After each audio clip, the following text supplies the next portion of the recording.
Nellore rural ఊపుటూరు గ్రామంలో 80 లక్షల రూపాయల నిధులతో ఏర్పాటు చేసిన 3-ఫేస్ విద్యుత్ లైన్ను రూరల్ ఎమ్మెల్యే కోటంరెడ్డి శ్రీధర్ రెడ్డి ప్రారంభోత్సవం చేశారు. అనంతరం ఎమ్మెల్యే మాట్లాడుతూ కూటమి ప్రభుత్వం వచ్చినప్పటి నుంచి చంద్రబాబు నాయుడు సహకారంతో ఈ పనులన్నీ చేపడుతున్నామని తెలియజేశారు. కార్యక్రమంలో టీడీపీ నాయకులు కోటంరెడ్డి గిరిధర్ రెడ్డి, ఉప్పుటూరు గ్రామ పంచాయతీ సర్పంచ్ అంబటి వెంకట సుబ్బారెడ్డి తదితరులు స్థానిక సభ్యులు పాల్గొన్నారు. నెల్లూరు రూరల్ ఊపుటూరు గ్రామంలో 80 లక్షల రూపాయల నిధులతో ఏర్పాటు చేసిన 3-ఫేస్ విద్యుత్ లైన్ను రూరల్ ఎమ్మెల్యే కోటంరెడ్డి శ్రీధర్ రెడ్డి ప్రారంభోత్సవం చేశారు. అనంతరం ఎమ్మెల్యే మాట్లాడుతూ కూటమి ప్రభుత్వం వచ్చినప్పటి నుంచి చంద్రబాబు నాయుడు సహకారంతో ఈ పనులన్నీ చేపడుతున్నామని తెలియజేశారు. కార్యక్రమంలో టీడీపీ నాయకులు కోటంరెడ్డి గిరిధర్ రెడ్డి, ఉప్పుటూరు గ్రామ పంచాయతీ సర్పంచ్ అంబటి వెంకట సుబ్బారెడ్డి తదితరులు స్థానిక సభ్యులు పాల్గొన్నారు.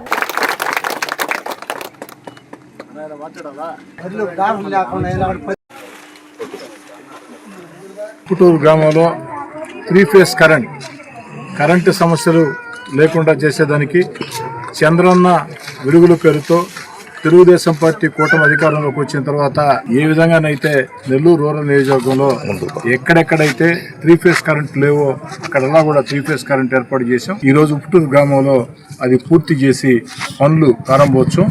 దీనివల్ల 3-ఫేస్ కరెంట్ వల్ల ఈ ప్రాంత ప్రజలకి అనేక రకాల మేలు జరిగే అవకాశం ఉంది. ఇదే కాకుండా ఉప్పుటూరు గ్రామంలో తెలుగుదేశం పార్టీ కూటమి అధికారంలోకి వచ్చిన తర్వాత అనేక అభివృద్ధి కార్యక్రమాలకి శ్రీకారం చుట్టడం జరిగింది.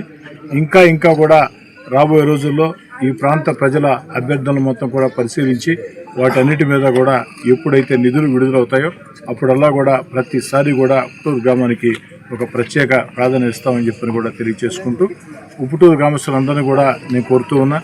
ఈరోజు ఎన్నికలు లేని వేళ రాజకీయ అజెండాలకే దూరంగా, కక్షలు కార్పణ్యాలకు దూరంగా, రాజకీయ వివాదాలకే దూరంగా అందరూ కలిసికట్టుగా ఒక అన్న, మామ, బావ, తమ్ముడ, పెదమ్మ, పిన్నమ్మ అనుకుంటా ఒక మంచి వాతావరణంలో ముందుకు సాగాలని చెప్పని అభివృద్ధి కార్యక్రమాల విషయంలో, సంక్షేమ పథకాల విషయంలో రాజకీయాలకు అతీతంగా ఎక్కడైతే అవసరమో అందరినీ కూడా కలుపుకుని పోయేదానికి మీ కోటంరెడ్డి శ్రీధర్ రెడ్డిగా, మీ శాసనసభ్యుడిగా సిద్ధంగా ఉంటానని చెప్పి మనవి చేస్తూ ఇంకా ఏదైనా ఉంటే తెలియజేయాలని చెప్పి కోరుతూ